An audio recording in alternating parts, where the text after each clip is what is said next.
Bonjour Bertrand Cochrane. Bonjour Hugo, je suis ravi de vous revoir.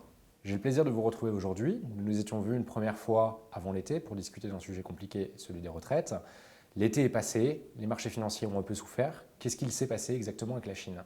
Avec la Chine, j'ai envie de dire rien du tout, parce qu'au niveau boursier, la place de Shanghai pèse à rien, quoi. Donc il y a très peu de transactions qui sont faites et les entreprises qui y sont cotées sont extrêmement rares pour le consommateur chinois qui joue à la bourse parce qu'il n'y a pas le droit de jouer au casino. Certes, ils ont perdu un peu d'argent. Ça n'a pas eu d'impact sur les autres places financières. Les autres places financières, elles sont impactées parce qu'on est en train de se rendre compte qu'à force de faire des quantitative easing, l'économie n'a pas redémarré et les entreprises ne délivrent pas. Donc il y a un moment donné où la Fed s'arrête. Vous l'avez évoqué, 4 quantitative easing de suite aux États-Unis, toujours pas de reprise de la croissance. Quand est-ce que la Fed remontera ses taux? La question est compliquée. Je n'aimerais pas être à la place de Janet Yellen, hein, qui est présidente de la Fed, puisqu'elle est confrontée d'un côté à une non-relance de son économie. Donc si elle remonte les taux, le peu de croissance qu'elle a, même s'il est virtuel par les chiffres qui sont annoncés par les États-Unis, on voit bien qu'on revoit à la baisse systématiquement leur taux de croissance. Les investissements n'ont pas repris dans les entreprises.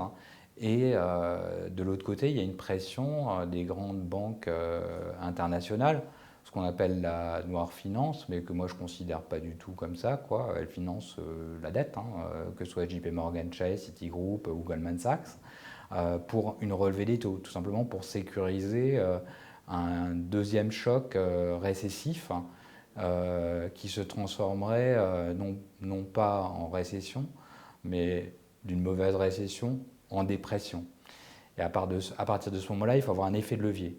Et s'il n'y a plus d'effet de levier tôt, ben, ça peut être dramatique.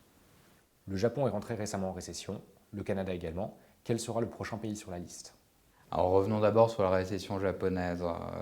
Les Abenomics, qui ont été des injections de liquidités dans l'économie japonaise, n'ont pas fait redémarrer cette économie-là, pour la bonne et simple raison que les fondamentaux de l'économie sont off. Les entreprises ne tournent pas, ou pas bien, elles exportent difficilement, elles ne sont pas du tout sur des schémas de reprise économique. Et le Japon a commis la même erreur que dans les années 90, ce qu'on avait appelé le suicide japonais, injecter des liquidités en espérant rendre plus compétitifs ses produits. Bah, ça n'a pas marché, quoi. Donc récession.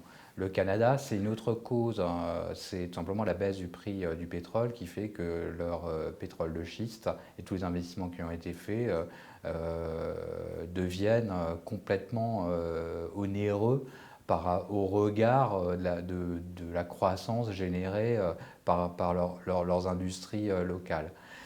Et quant au reste du monde, hein, j'ai envie de dire qu'aujourd'hui, on est en récession, quoi.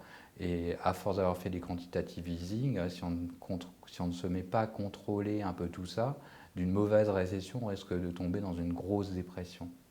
Merci Bertrand Cochrane. Merci de m'avoir reçu et à très bientôt.